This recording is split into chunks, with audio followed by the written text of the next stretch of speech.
All right, welcome back, everybody. It is July 30th, and it's another day for the Fabtastic 5.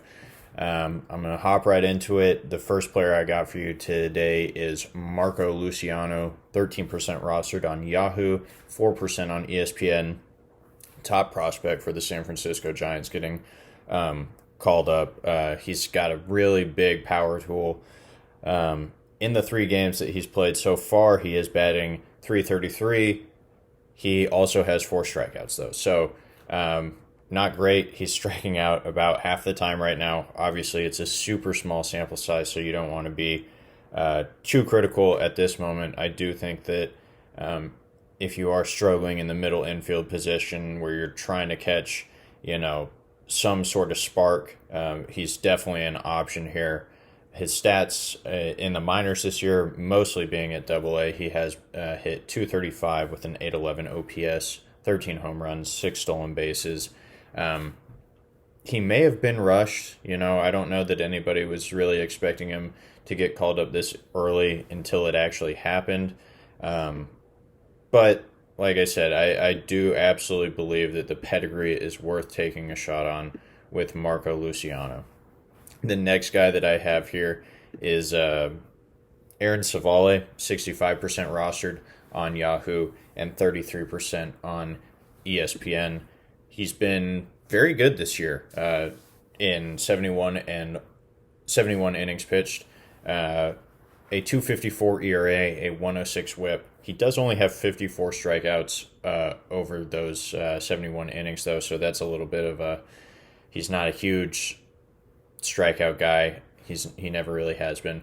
I will say that his fastball and his curveball have really good spin rates, 92nd percentile or better on both of those pitches. So that could absolutely be a reason for his success, having that deceptive fastball that looks almost as it's rising. So he's been very good this year. And he actually has a 70 percentile whiff rate, which was a little surprising for me to see. So maybe, just maybe, I don't think that it will happen, but maybe the strikeouts will tick up just a little bit there. But yeah, underlying numbers look pretty similar to previous years as far as hard hits and, average exit velocity, all that.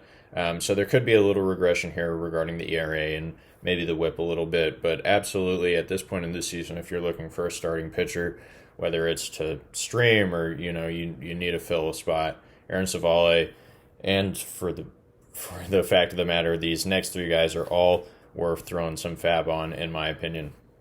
Next guy here is Tarek Skubal, so 53% rostered on Yahoo and 22% on ESPN. So far this season, obviously super small sample size. I believe it's only 3 or 4 starts for him. He has a 3.71 ERA and a .88 WHIP. But I think what everybody is really excited for was how he was pitching last year before he went down with that injury. So last year he had a 3.37 ERA, 1.15 WHIP. He had good strikeout numbers. I believe it was 117 over 117 and a third innings pitched, something like that. I also noticed, and this isn't new, but his velo has ticked up a little bit. So that's something else to be a little bit more excited about with Tarek Skubal there. Next guy here, Seth Lugo, 37% rostered on Yahoo and 20% on ESPN. So he is both a starting pitcher as well as a relief pitcher. So for those of you that play in points leagues, please go ahead and throw some fab on this guy. He's been really, really, really steady all year. 3.62 ERA, 1.2 WHIP, 79 strikeouts over 82 innings pitched. He's just been one of the most reliable pitchers this year. Not to say that he's been outstanding, because he hasn't. He's just been very reliable. You know what you're getting out of him. He has not had the same peaks and valleys that most pitchers have had this year.